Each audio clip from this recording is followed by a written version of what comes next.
اب میں بلا تاخیر اور بلا تمہید استاد محترم فضیلت الشیخ شیخ الحدیث والتفسیر علامہ عبدالعزیز علوی صاحب حفظہ اللہ تعالی متعنا اللہ بطول حیاتہ، ان سے مؤدبانہ انداز میں ملتمس ہوں کہ وہ ہمیں جو اس تقریب کا بنیادی مقصد ہے، تقریب صحیح البخاری، اس پر ہمیں درس بخاری دیں۔ استاد محترم فضیلت الشیخ عبدالعزیز علوی صاحب حفظہ اللہ تعالی۔ والعاقبۃ للمتقین والصلاة والسلام علی اشرف الرسل وخاتم النبیین وعلى آلہ وصحبہ ومن تبعهم بإحسان إلى يوم الدين۔ اللهم صل على محمد وعلى آل محمد كما صليت على إبراهيم وعلى آل إبراهيم إنك حميد مجيد۔ اللهم بارك على محمد وعلى آل محمد كما باركت على إبراهيم وعلى آل إبراهيم إنك حميد مجيد۔ یہ کتاب بخاری شریف جس کو اصح الکتب بعد کتاب اللہ کا نام دیا گیا ہے، اس لیے کہ اللہ کے کلام کا تو مقابلہ ممکن ہی نہیں ہے۔ سارے جن انسان مل کر بھی جو ہے اللہ کے کلام کی ایک صورت کیا ایک عہد بنانا چاہے تو نہیں بنا سکتی، لیکن انسانوں نے جو کتابیں لکھی ہیں ان میں سے صحیح ترین کتاب وہ بخاری ہے، اور اس کی اہمیت، ضرورت، افادیت، جامعیت کے لیے میں پہلے چند باتیں پیش کرتا ہوں، پھر آگے بات شروع کریں گے۔ یہ جو ہے مصنف نے اپنی کتاب کا آغاز جو ہے انما الاعمال بالنیات سے کیا ہے، تو یہ اس طرف اشارہ ہے کہ عملوں کا دار و مدار اور انحصار وہ اخلاص اور حسن نیت پہ ہے۔ جس قدر اخلاص زیادہ ہوگا اسی طرح اس کے اندر افادیت زیادہ ہوگی، لیکن اخلاص صرف کافی نہیں ہے جب تک سنت کی مطابقت اور پیروی نہ ہو۔ جو عمل کیا جائے انتہائی اخلاص کے ساتھ کیا جائے اور ویسے کیا جائے جیسے کہ حضور اکرم صلی اللہ علیہ وسلم نے کیا ہے، تو پھر اس کے ساتھ دوسرے اور بھی لوازمات ہیں، لیکن بات لمبی ہو جائے گی، اس لیے میں نے صرف ان دو باتوں کی طرف اشارہ کیا۔ لیکن افادیت کے لیے میں پہلے تین باتیں آپ کے سامنے رکھتا ہوں تاکہ آپ کو پتہ چلے کہ یہ کتاب جس کو الجامع کا نام دیا گیا ہے، اور یہ تین نام آئے ہیں محدثین نے اس کتاب کے تین نام بیان کیے ہیں، لیکن ان میں مشترک نام الجامع ہے، اور جامع اس کو کہتے ہیں کہ آداب و سیر، تفسیر و عقائد، فتن و اشرات، احکام و مناقب، ان کو فنون ثمانیہ 8 فنوں سے تعبیر کیا جاتا ہے۔ تو ظاہر ہے ہر فن کے اندر اور بہت سارے فنون ہیں، اس لیے یہ بخاری کے جو ہے ابواب وہ 3846 ہیں، 3846 ابواب ہیں، اور 99 اس کی کتابیں ہیں، اور آخری کتاب توحید ہے۔ یہ توحید دین کا نچوڑ، خلاصہ، مغز ہے۔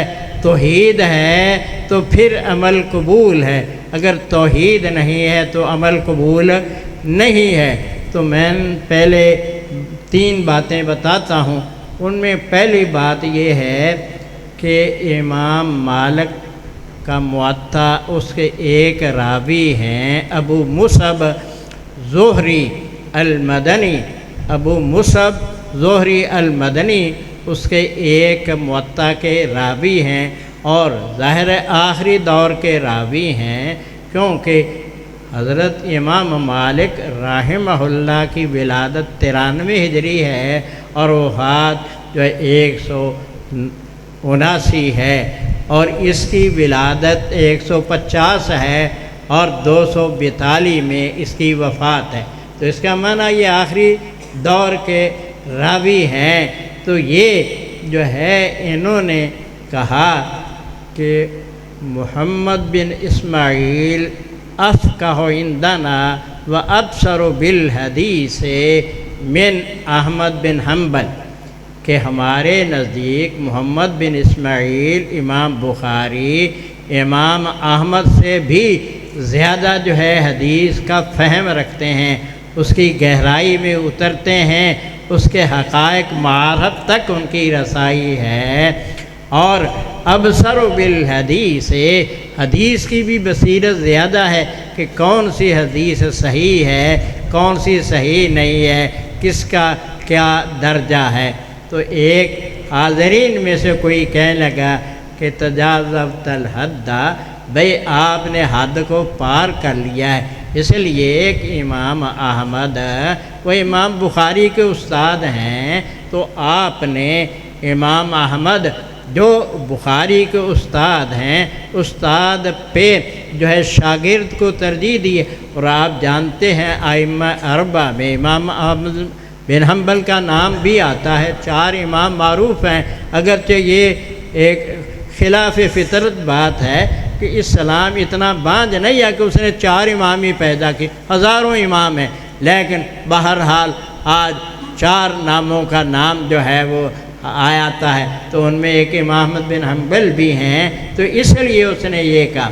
تو اس نے آگے سے ابو مصعب نے جواب دیا، لو رأیت امام مالک ورأیت الی وجہہ ورأیت الی وجہ البخاری لقلت کلاہما فی الفقہ والحدیث واحد، دونوں ہی عکس ہیں، فقہ میں اور حدیث میں دونوں جو ہیں وہ برابر ہیں۔ تو پھر وہ آدمی جو ہے وہ خاموش ہو گیا۔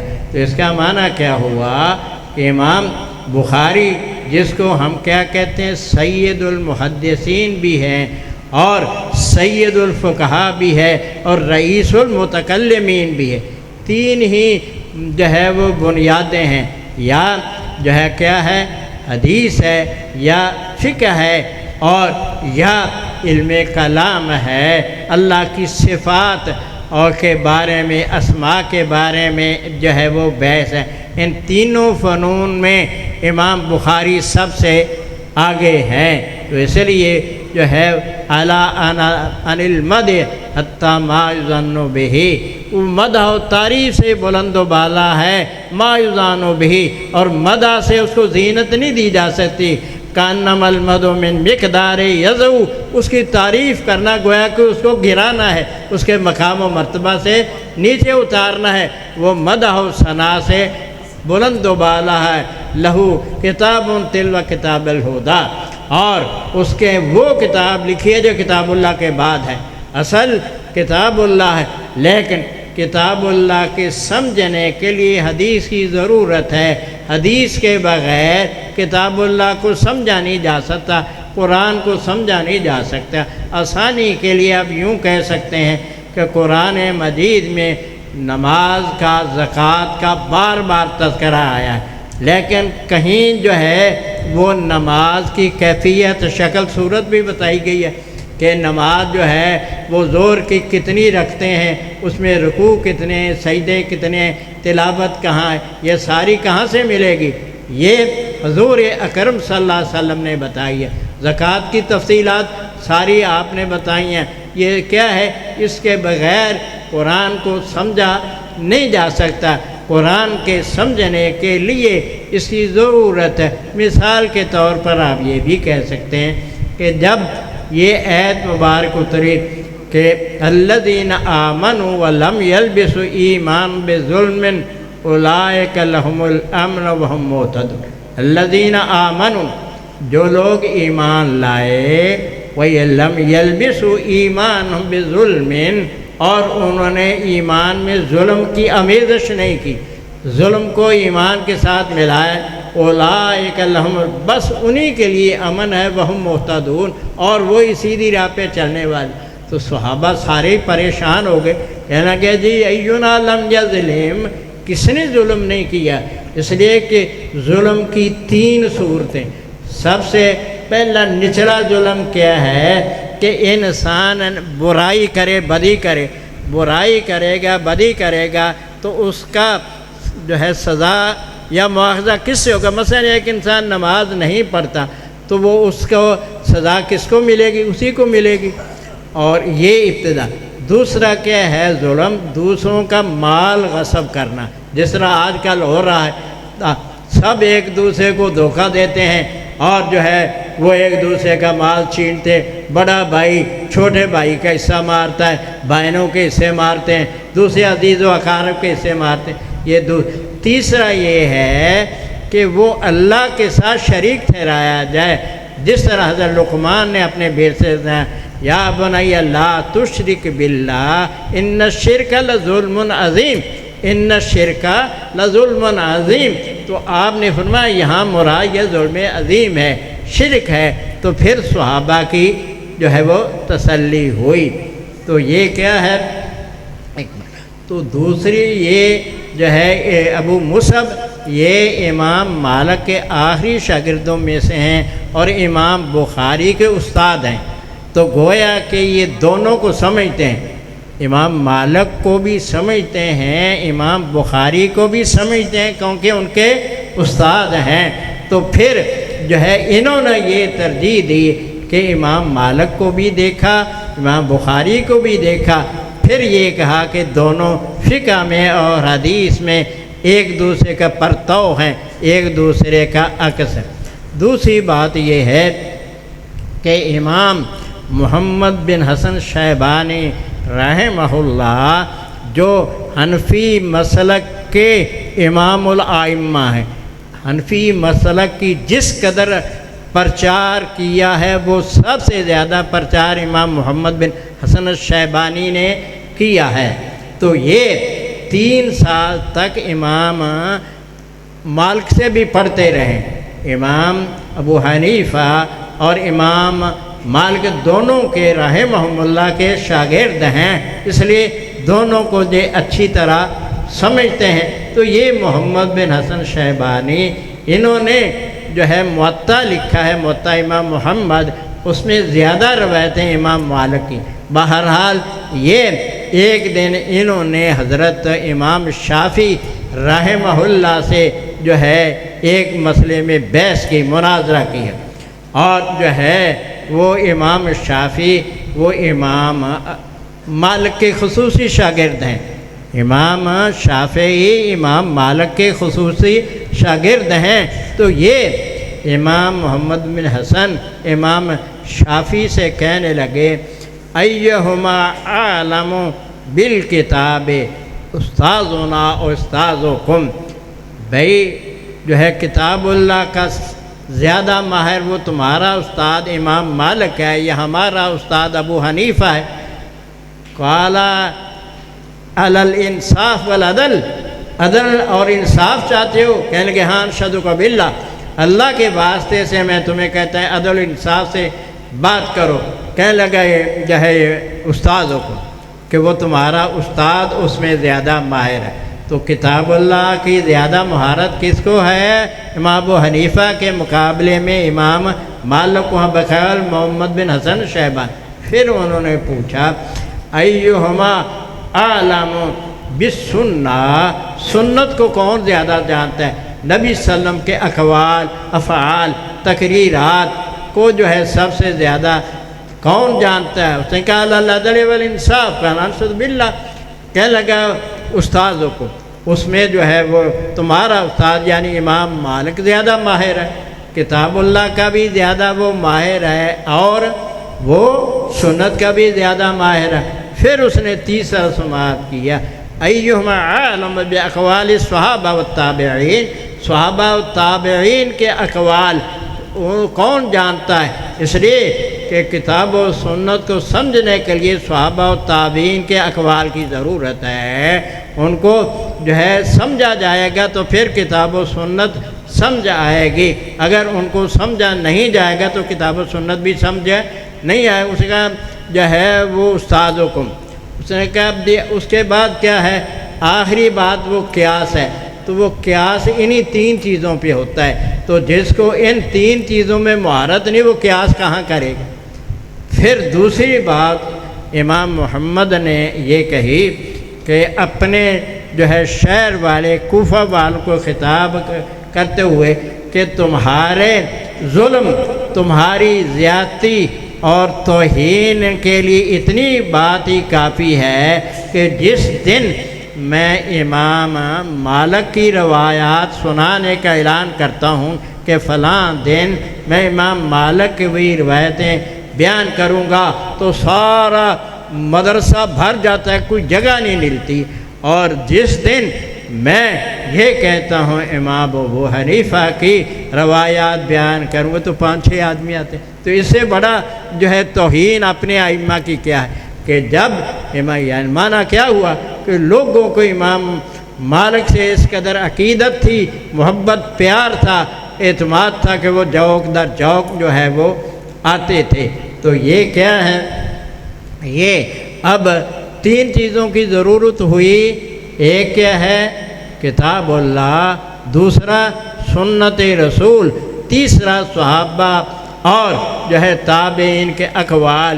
اس لیے امام جو ہے بخاری کے استاد عقبہ بن سعید ہیں، ان کی معروف جو ہے قول ہے جالست الفقہاء والعباد والزہاد ما رأیتہم منذ اکلت مثل محمد بن اسماعیل۔ میں جو ہے رائے پہ بھی میں نے جو ہے غور کیا ہے اور میں نے حدیثوں پہ بھی غور کیا ہے، اور میں نے جب سے عقل جو ہے میرے اندر یہ سوجھ بوجھ پیدا ہوئی ہے، میں نے امام محمد بن اسماعیل جیسا کوئی جو ہے فقیہ نہیں دیکھا، آپ جیسا کوئی عبادت گزار نہیں دیکھا، آپ جیسا کوئی دنیا سے جو ہے دوری اختیار کرنے والا، زہد اختیار کرنے والا میں نے نہیں دیکھا۔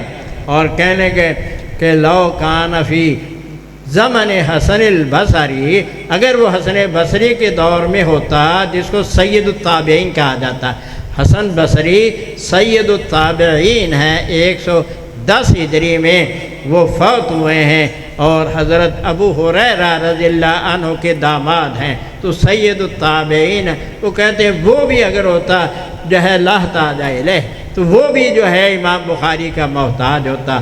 ولو کان فی صحابہ، اگر یہ امام بخاری صحابہ کے دور میں لکھانا آیا تو تب بھی یہ اللہ کی قدرت کی نشانی ہوتے، اللہ کی قدرت کی یہ علامت ہوتے، پتہ چلتا کہ اللہ کس قدر قدر رکھنے والا، کس قدر ذہین و فتین افراد جو ہے وہ پیدا کرتا ہے۔ تو یہ جو ہے اس بات کی طرف اشارہ ہوا، اور جو ہے یہ اس سے سمجھ آئی کہ یہ کہ دین کو سمجھنے کے لیے 3 چیزوں کی ضرورت ہوئی، کتاب اللہ کی، سنت رسول کی، صحابہ و تابعین کے اقوال کی۔ تو یہ بخاری جو ہے الجامع، سب چیزوں کی جامع، اس کے اندر کتاب اللہ مصنف کا طریقہ یہ ہے، ہر کتاب کا آغاز وہ آیت قرآنی سے کرتے ہیں، اور آیت قرآنی بھی وہ لاتے ہیں جو سب سے زیادہ جامع ہوتی۔ مثلا پہلی کتاب بدء الوحی، وحی کا آغاز کیسا ہوا، اس میں لمبی آیت پیش کہ انا اوحینا الیک کما اوحینا الی نوح والنبیین من بعدہ واوحینا الی ابراہیم اسماعیل اسحاق یعقوب والاسباط۔ یہ لمبی آیت پیش کی ہے، اس میں جو ہے سب کچھ آ گیا ہے کہ وحی کا مقصد کیا ہے اور اس کے فوائد کیا ہیں، اور اس سے کیا انسان کو ملے گا کیا، اور اس کے بغیر کیا انسان کے جو ہے وہ ناکامی۔ تو اس طرح ہر باب کا کتاب کا آغاز وہ کتاب اللہ کی آیت سے کرتے ہیں، پھر اس کے تحت جو ہے وہ حدیثیں لاتے ہیں۔ گویا کہ اس طرف اشارہ ہے کہ یہ ساری حدیثیں اس جو ہے آیت کی تشریح ہیں، توضیح ہیں، تفسیر ہیں۔ تو یہ آخر میں مصنف نے کتاب التوحید بیان کی ہے، اور اس میں بھی عجیب بات ہے جو میں نے بتایا کہ توحیدی مغز ہے، یہی روح ہے، اور یہ اس کے بغیر کچھ نہیں ہے۔ لیکن اس میں بھی اصل ایک بات آخر میں ہے کہ مصنف یہ ثابت کرنا چاہتے ہیں کہ اللہ کا قرآن وہ اللہ کا کلام ہے، مخلوق نہیں ہے۔ اللہ کا کلام قرآن وہ اللہ کا کلام ہے، اور اللہ کا کلام وہ مخلوق نہیں ہو سکتا۔ اس لیے کہ ان کے دور میں یہ بیت بڑی عجیب و غریب اختیار کر گئی تھی۔ کچھ لوگ کہتے تھے قرآن نعوذ باللہ مخلوق ہے، یہ اللہ کا کلام نہیں ہے، یہ حضرت جبرائیل کا کلام ہے یا نبی صلی اللہ علیہ وسلم کا کلام ہے، اور یہ غلط ہے۔ یہ اللہ کا کلام ہے، اللہ نے جبرائیل کو سنایا ہے، اللہ نے قرآن جبرائیل کو پڑھ کر سنایا ہے، اور جبرائیل نے پڑھ کر نبی صلی اللہ علیہ وسلم کو سنایا ہے، اور نبی صلی اللہ علیہ وسلم نے پھر صحابہ کو، صحابہ نے تابعین کو، اس طرح قرائے کرام سے جو ہے یہ ہم تک پہنچا۔ اس لیے ہم کہتے ہیں یہ ضروری ہے کہ قرآن مجید کی قرأت ویسے کی جائے جیسے یہ قرائے کرام جو ہے پیچھے سے حاصل کر کے آ رہے ہیں۔ یہ نہیں ہے جس سے مسئلے جو ہے وہ قرآن مجید پڑھنا شروع کر دو، ان سے پڑھنا شروع کر دو جن کے اپنے تلفظ ہی صحیح نہیں، اپنے حروف ہی صحیح نہیں ہیں، تو ان سے پڑھو۔ اور یہ مصنف نے اس کے جو آخر یہ 58 باب ہیں، کتاب التوہین کے 58 باب ہیں، اور علامہ عینی کے بغیر ایک اور زائد 168 ہے۔ دوسروں نے 58 باب لکھے ہیں اور اس نے جو ہے 160 لکھے ہیں، تو اس میں جو ہے مصنف نے 27ویں باب سے اللہ کے کلام کے بارے میں گفتگو کی ہے کہ اللہ کا کلام لفظی ہے، نفسی نہیں ہے، کیونکہ کچھ لوگ کہتے ہیں کہ اللہ کا کلام لفظی نہیں ہے، نفسی ہے۔ نفسی کا معنی کیا ہے؟ جو یہ دل میں ہے۔ تو بھائی اللہ کے دل میں ہے وہ کس نے سمجھ لیا؟ میرے دل میں ہے، اس کے دل میں، اس کو کوئی سمجھ نہیں۔ انسان دوسرے انسان کے دل کی بات کو نہیں سمجھتا، تو اللہ کے دل کی بات کس نے سمجھ لی؟ اتنی بیوقوفی کی بات۔ پھر اس سے بھی بڑھ کر کہتے ہیں اللہ کا نفس نہیں ہے، تو اللہ کے نفس کا تو انکار ہے، لیکن کلام کو نفسی بناتے، حالانکہ قرآن کہتا ہے یحذرکم اللہ نفسہ، قرآن خود اللہ کا نفس ثابت کرتا ہے، لیکن اللہ کا نفس اللہ کے شایان شان ہے، ہر چیز کا نفس اس کے حیثیت کے مطابق ہے، تو اللہ کی حیثیت اس کے، اس لیے اس کی حقیقت کو ہم نہیں سمجھ سکتے، اللہ کے نفس کی حقیقت کو ہم نہیں سمجھ سکتے، اس لیے کہ جو چیز آپ نے دیکھی نہیں ہے اس کی حقیقت آپ سمجھ نہیں سکتے۔ کوئی بھی مثلا ایسا پھل ہے جو پاکستان میں نہیں ہوتا، دوسرے علاقوں میں ہوتا، جب تک آپ اس کو کھائیں گے نہیں تو آپ کو پتہ نہیں چل گا اس کا ذائقہ کیا، اس کا رنگ کیا ہے۔ ہم کہتے ہیں اللہ اکبر کہ جو ان چیز ہم نے دیکھی نہیں ہے، اسی مثلا کوئی بھی مٹھائی ہے، مٹھائی جو آپ نے کھائی نہیں ہے، پہلے آپ دوسروں کو دیکھیں گے یہ کیسے کھاتے ہیں، کہ بھئی بچا کا تو اس کے اوپر کیا ہے جو ہے وہ پنا ہوتا ہے، جب تک اتارا نہیں جائے تو کھایا نہیں جاتا، اور آپ کو پتہ نہیں ہے اس کے پنا، آپ دیکھیں گے ادھر ادھر۔ تو یہ مسئلہ کیا ہے کہ اللہ کیا ہے، اللہ کا کلام اللہ کا شایان شان ہے، اس کی حقیقت کو نہیں جانا جاتا۔ اور مصنف نے آخری باب سے پہلے مزید وضاحت کی ہے، میں نے بتایا 28ویں باب سے یہ بحث شروع ہوئی ہے، یہ بحث اللہ کے کلام کے لفظی ہے، اس میں صوت ہے، لفظ ہیں، حروف ہیں، یہ بحث 28ویں باب سے شروع ہوئی ہے اور آخری باب تک یہ جاری ہے۔ اور آخری باب سے پہلے یہ باب ہے قراءۃ الفاجر والمنافق، کہ اب کوئی کہہ سکتا ہے کہ جو ہے قراءۃ الفاجر کے قرآن الفاجر، اگر قراءت کا معنی جو ہے آپ کیا ہے قرآن لیں، اس لیے کہ کچھ کہتے ہیں قراءت کا معنی قرآن ہے، تو اگر جو ہے قراءت کا معنی آپ قرآن لیں، کون یہ جرأت کر سکتا ہے یہ کہہ دے یہ فاجر کا قرآن ہے، یہ منافق کا کلام ہے؟ تو قرآن اور ہے، قراءت اور ہے۔ قراءت ہمارا فعل ہے، پڑھنا ہمارا فعل ہے، اور قرآن اللہ کا کلام ہے، پڑھتے ہم اللہ کا کلام ہے، لیکن چونکہ ہم پڑھتے ہیں لہذا ہمارا پڑھنا یہ مخلوق ہے اور اللہ کا کلام مخلوق نہیں ہے۔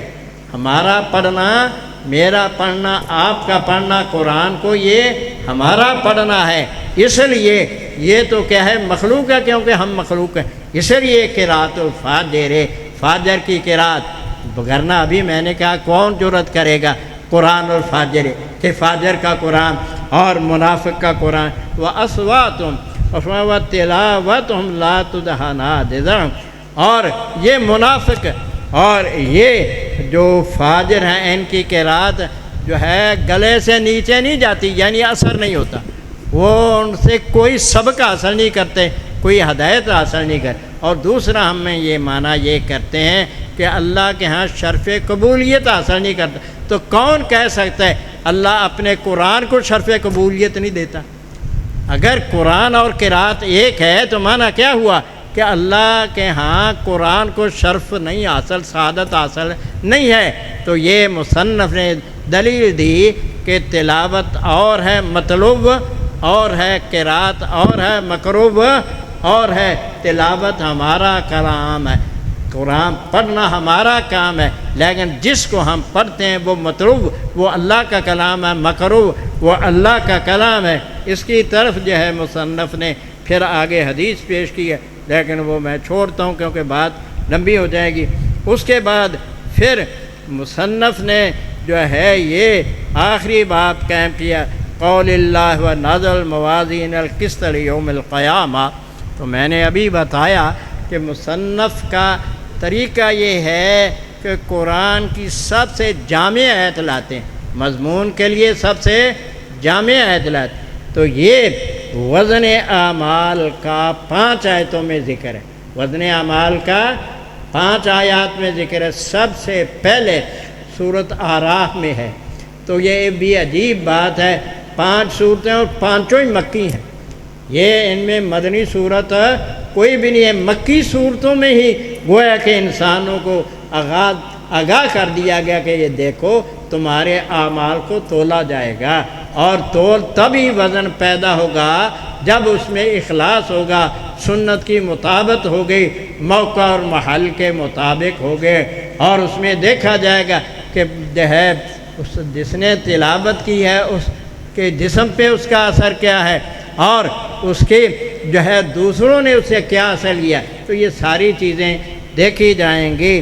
تو فرمایا تو پہلی آیت میں نے کیا کہی، سب سے پہلے سورۃ اعراف کی ہے، فَلَنَقُصَّنَّ عَلَيْهِمْ بِعِلْمٍ وَمَا كُنَّا غَائِبِينَ وَالْوَزْنُ يَوْمَئِذٍ الْحَقُّ فَمَنْ ثَقُلَتْ مَوَازِينُهُ فَأُولَٰئِكَ هُمُ الْمُفْلِحُونَ وَمَنْ خَفَّتْ موازینہ فاولئک الذین خسروا انفسهم بما كانوا بآیاتنا یجحدون۔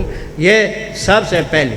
دوسری صورت یہ صورت انبیاء کی ہے، تو یہ صورت انبیاء کی آیت مصنف نے پیش کی ہے، وَنَضَعُ الْمَوَازِينَ الْقِسْطَ لِيَوْمِ الْقِيَامَةِ فَلَا تُظْلَمُ نَفْسٌ شَيْئًا وَإِنْ كَانَ مِثْقَالَ حَبَّةٍ مِّنْ خَرْدَلٍ أَتَيْنَا بِهَا وَكَفَىٰ بِهَا حَاسِبِينَ۔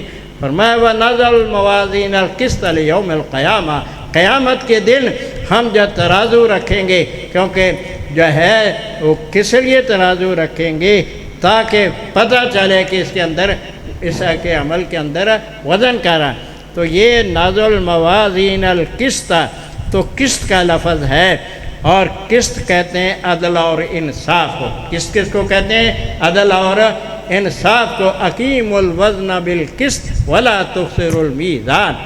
اور فرمایا جو ہے دوسرے کیا ہے کہ عدل الموازین جو ہے اقیم بالقسطاس المستقیم۔ تو یہ جو ہے قسطاس کا معنی کیا ہے؟ عدل اور انصاف۔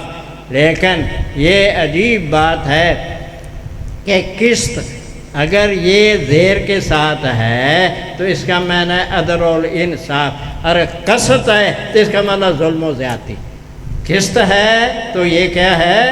عدل اور انصاف، اور اگر قسط ہے تو پھر ظلم و زیادتی۔ تو مصنف نے اشارہ کیا کہ یہ جو ہے قسطاس ہے، یہ جو ہے مقصد سے مخصوص ہے، وہ جو ہے یہ مقصد سے ہے، تو یہ یعنی گویا کہ یہ قصد سے نہیں ہے۔ اور اس میں لطیفہ ہے کہ یہ حجاج بن یوسف جو ہے جانتے ہیں آپ بڑا سخت گیر تھا، اور صحیح بات یہ ہے نظم اور ضبط کے لیے سخت گیری جو ہے وہ ضروری ہے۔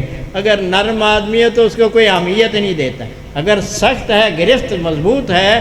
اسی لیے حضرت عبداللہ بن عمر رضی اللہ عنہ فرمایا کرتے تھے، اب تم جو ہے حضرت عثمان رضی اللہ عنہ پہ رنگ برنگے جو ہے اعتراضات کرتے ہو، رنگ برنگی باتیں کرتے ہو، اگر اور یہی باتیں حضرت عمر کرتا تھا تو کوئی کیوں بھی نہیں کرتا تھا۔ اس لیے یہ نرم ہے، یہ اس کے اندر شفقت ہے، ہمدردی ہے۔ تو مسئلہ کیا ہے؟ تو یہ ضروری ہے۔ اس لیے جو ہے لطیفہ یہ ہے کہ یہ اللہ اکبر ماہر تھا عربی کا، اور نام بگاڑنے کا بھی ماہر تھا۔ جس طرح ادھر جو ہے مرزا لعین ماہر تھا نام بدلنے میں، وہ جو ہے علماء کے نام رنگ برنگے رکھتا تھا، یا ہمارا جو ہے وہ مولانا جو ہے یہ ان کے امام اعظم ہمارے بھائیوں بریلویوں کے، وہ بھی نام بدلنے میں ماہر تھے۔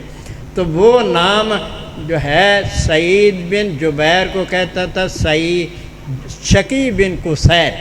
سعید کا معنی کیا ہے؟ سعادت والا، شر والا، اور شقی کا معنی بدبخت، اور جبیر کا معنی ہے جوڑنے والا، جو ہڈی ٹوٹ جائے نا اس کو جوڑنے والا۔ قصیر کا معنی ہے توڑنے والا۔ تو یہ ماہر تھا، لیکن یہ بھی اس کا اللہ اکبر نیکی ہے کہ یہ زبر زیر اس نے لگائے۔ اگر زبر زیر نہ ہوتے تو ہم قرآن مجید پڑھ ہی نہ سکتے، لطائف بن جاتے۔ چلو ایک لطیفہ سنا دیتا ہوں۔ کوئی ایک ولید بن عبد الملک، یہ جو ہے بادشاہ ہے، اموی بادشاہ ہے، تو وہ لوگ جو ہے نا اپنے شہزادوں کو دیہات میں بھیجتے تھے، جنگلوں میں بھیجتے تھے، کیونکہ ان کی زبان صاف ہوتی تھی اور آب و ہوا بھی، فضا بھی صاف ہوتی تھی، تو وہ جسمانی بھی جو ہے ان کو نشو و نما بہتر ملتی تھی، زبان بھی صاف ہوتی تھی۔ یہ کسی وجہ سے نہیں جا سکا، تو اس کے پاس ایک آدمی نے شکایت کی کہ بھائی جو ہے ظالمانی خطا نہیں، میرے داماد نے موضوع پہ ظلم کیا۔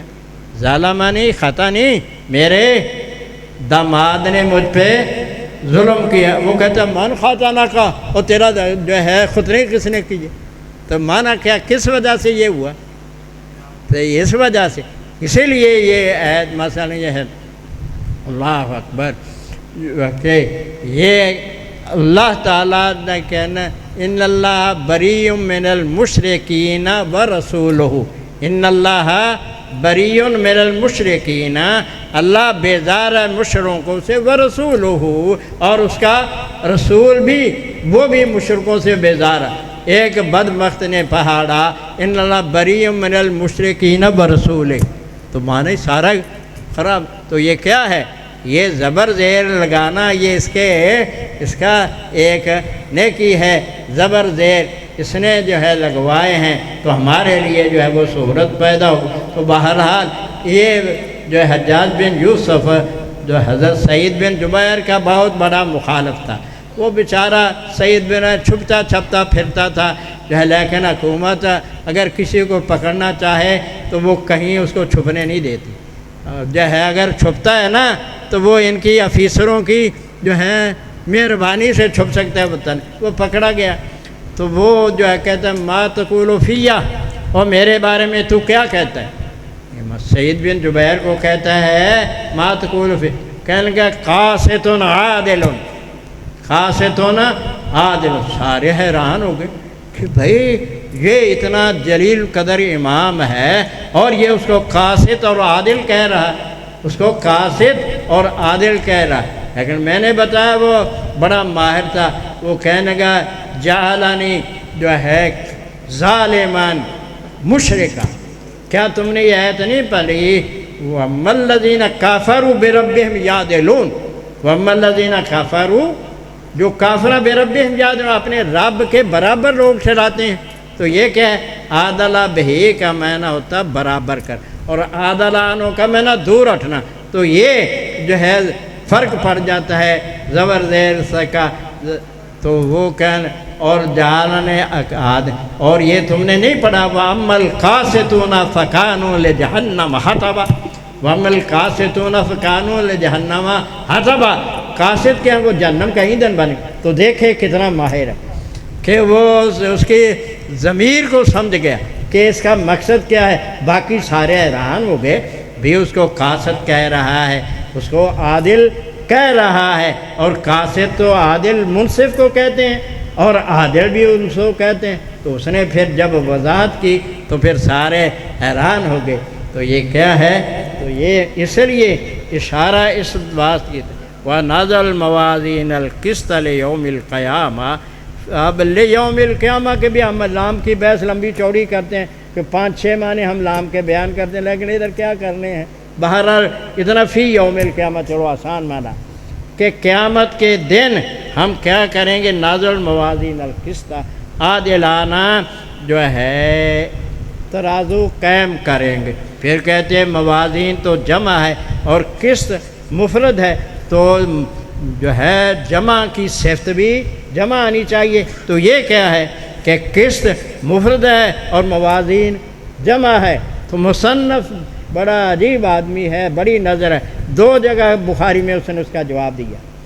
ایک جو ہے ضیف دیکھا ہے اکرام الضیف، مہمان کا مہمان نوازی، اور ایک دفعہ وَنَحْنُ بُرَاءُ مِنْكُمْ برا، تو وہاں بحث کی ہے کہ جو مصدر ہے وہ جمع مذکر مؤنث سب کے لیے آتا ہے۔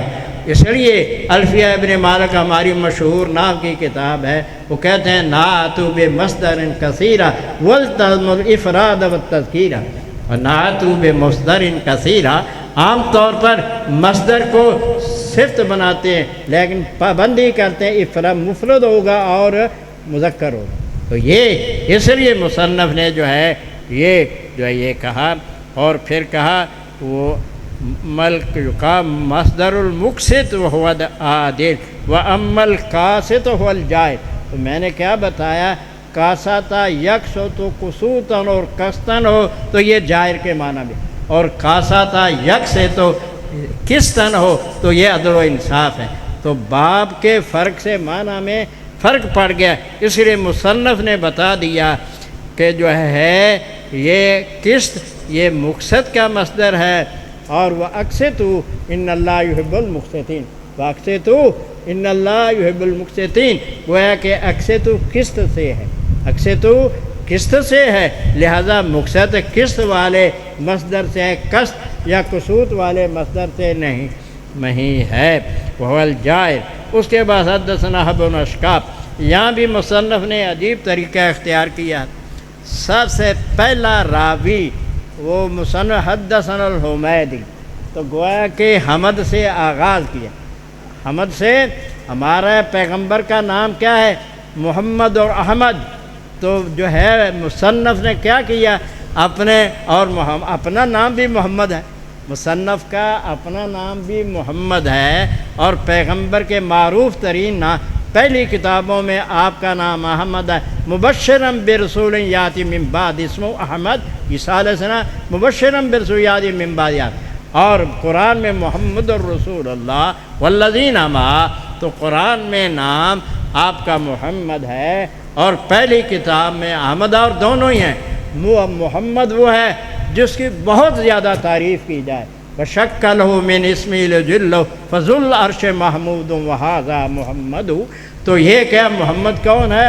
جس کی سب سے زیادہ تعریف کی جائے، اور آپ جانتے ہیں کوئی دن وقت نہیں ہوتا جہاں اذان نہ ہو رہی ہو، کوئی تلاوت نہ کر رہا ہو، کوئی قرآن نہ پڑھ رہا، تو یہ کیا ہر وقت آپ کا نام جو ہے وہ لوگ۔ اور احمد کیا ہے کہ سب سے زیادہ آپ نے اللہ کی تعریف کی، آپ نے جس قدر اللہ کی تعریف کی ہے کسی نے اس قدر اللہ کی تعریف نہیں کی، اس لیے آپ محمد بھی ہیں احمد بھی ہیں۔ تو مصنف نے کہا کہ احمد بن اشکاب کی روایت پیش کی، حالانکہ صحاح ستہ میں کسی نے بھی احمد بن اشکاب سے روایت نہیں دی. یہ راوی صرف کس کا ہے؟ امام بخاری کا. دوسروں نے اس سے روایت ہی نہیں دی. تو یہ کس لیے میں نے کہا یہ اس لیے کہ مصنف نے کیا ہے، محمد سے پیار ہے، محمد سے عقیدت ہے، آپ کا احترام ہے، اور اپنے نام کی طرف بھی اشارہ ہے. اور فرمایا جو ہے حدثنا اشکاب قال حدثنا محمد بن فضیل عن عمارة القعقاع عن ابی زرعۃ عن ابی ہریرہ. یہ بھی عجیب بات ہے کہ یہ حدیث صرف جو ہے حضرت ابو ہریرہ بیان کرتے ہیں، کسی اور صحابی نے یہ روایت نہیں بیان. پہلی روایت بھی حضرت عمر ہی بیان کرتے ہیں، کسی اور نے نہیں. حالانکہ وہ روایت آپ نے ممبر پہ پڑھی تھی، نبی صلی اللہ علیہ وسلم نے وہ روایت ممبر پہ پڑھی تھی، اور عمر نے بھی ممبر پڑھی تھی، لیکن پھر بھی عمر سے ایک ہی آدمی روایت بیان، اور یہ بھی ایک ہی آدمی ابو ہریرہ سے ابو زرع بیان کرتے ہیں، اس سے عمارہ بن قعقاع، اور اس سے محمد بن فضیل. اس کے تو یہ جو ہے محمد فضیل سے بے شمار جو ہے لوگوں نے روایت کی ہے. تو یہ کیا ہے؟ عن ابی زرع عن ابی ہریرہ رضی اللہ قال النبی صلی اللہ علیہ وسلم کلمتان حبیبتان للرحمن. کلمتان دو بول ہیں. کلمہ کس کو کہتے ہیں؟ جو ہے وہی ہمارا الفیہ نا والا وہ کیا ہے، الکلمۃ قد یعم بها الکلام. کبھی کلمہ بول کر کلام مراد لیتے ہیں، جیسے کہ قرآن میں قال رب ارجعون لعلی اعمل صالحا قال انہا کلمۃ ہوا قائل انہا کلمۃ رب ارجعون لعلی اعمل صالحا. یہ کلام ہے یا کلمہ ہے؟ لیکن کیا کہا آگے؟ کیا ہے؟ کلمۃ تو ہے قال رب ارجعون لعلی اعمل قال کلا انہا کلمۃ ہوا قائل ومن ورائہم برزخ الی یوم یبعثون. تو بہرحال تو یہاں بھی جو ہے کلمتان سے مراد کیا ہے؟ دو بول ہیں. وہ اس لیے وہ دو بول کیا ہیں؟ حبیبتان الی الرحمن، وہ اللہ تعالیٰ کو بہت محبوب ہیں. حبیب محبوب کے معنی فعیل مفعول کے معنی بھی آتا ہے، اور فاعل کے معنی بھی آتا ہے. فعیل کا لفظ ہے، یہ مفعول کے معنی میں لیں گے تو محبوب ہو گیا، اس لیے یہ محبوب کے معنی ہے. اور یہ اس لیے حبیبتان الی الرحمن، یہ اللہ کی رحمت کی طرف بھی اشارہ ہو گیا، اس لیے کہ اللہ کی رحمت ناپیدا کنار ہے. اس لیے کہ حضور اکرم صلی اللہ علیہ وسلم نے فرمایا اللہ نے جو ہے رحمت کے 100 جو ہے درجے رکھے ہیں، اور 100 میں سے 99 اللہ کے پاس ہیں، ایک ساری مخلوق کے پاس.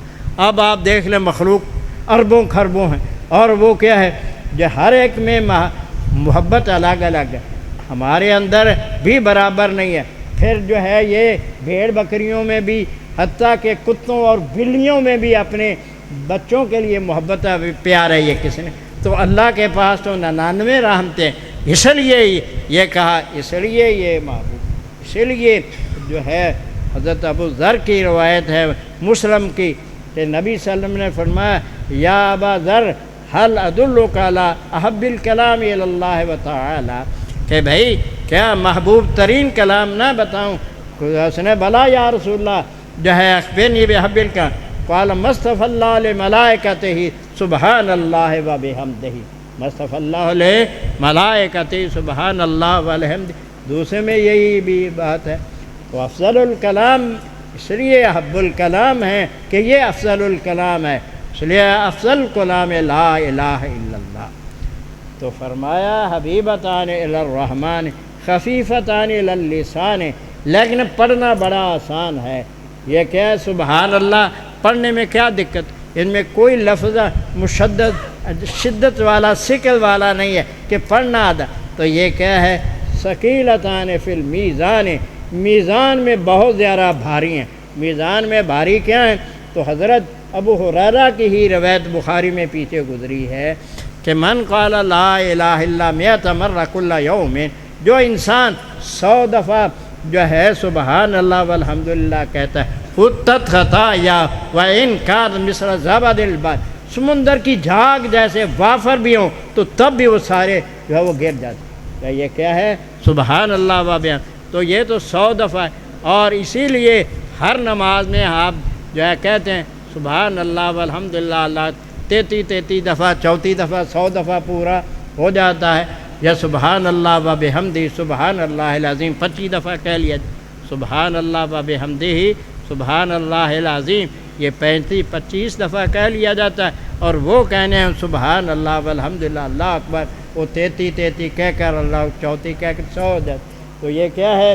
سبحان اللہ و بحمدہ سبحان اللہ العظیم، اور پھر یہاں تو اضافہ ہو گیا، وہ تو صرف سبحان اللہ العظیم کا اضافہ ہے، تو یہ اس کا معنی اس کا اور جو ہے وہ مزید جو ہے ثواب بڑھ جائے گا۔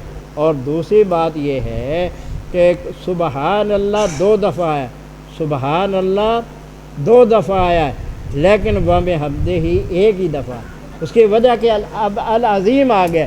اب عظیم اس کو کہتے ہیں جس میں ہر خوبی ہر کمال پایا جائے، ہر عیب ہر نقص کوتاہی سے وہ پاک ہوتی، اس کے اندر کیا ہے وہ عظیم سے وہ پورا ہو گیا۔ سبحان اللہ و بحمدہ سبحان اللہ العظیم۔ اور پھر اس میں مصنف نے 2 باتوں کی طرف اشارہ کیا۔ ایک بات تو یہ ہے کہ یہ میری کتاب میزان ہے، یہ میری کتاب کیا ہے؟ میزان ہے، اپنے اعمال اپنے افعال اپنے اقوال کو اس پہ تول لو، اگر اس میزان کے مطابق ہے وہ ٹھیک ہے، اگر اس کے مطابق نہیں ہے تو پھر ٹھیک نہیں ہے۔ اور دوسری اس نے اس بات کی طرف کہا کہ حضور اکرم صلی اللہ علیہ وسلم کا فرمان ہے کہ جو انسان مدرس کے آخر میں یہ کہتا ہے سبحان اللہ و بحمدہ اشہد ان لا الہ الا انت استغفرک و اتوب الیک، اگر اس کے اندر گناہ ہیں تو سارے گناہ چڑھ جاتے ہیں اس مدرس، اگر نیکیاں تو اس پہ مور جام لگ۔ تو یہ مصنف نے گویا کہ اشارہ کس کا؟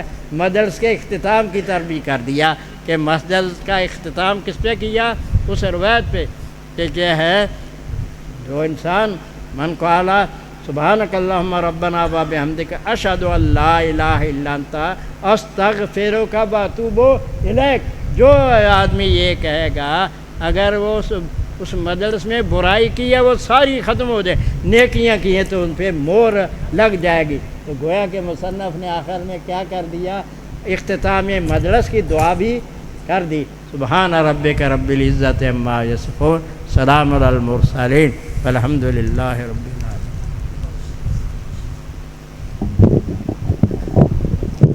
چلو جی اب ختم کر ہی دیتا ویسے اس وقت استاد محترم فضیلت الشیخ مولانا عبدالعزیز علوی صاحب حفظہ اللہ تعالی، جو کہ صحیح بخاری کی جامعیت، معنویت اور اس کے افادات اور اس کی آخری حدیث پر بڑی جامع اور بڑی اہم باتیں کر رہے تھے۔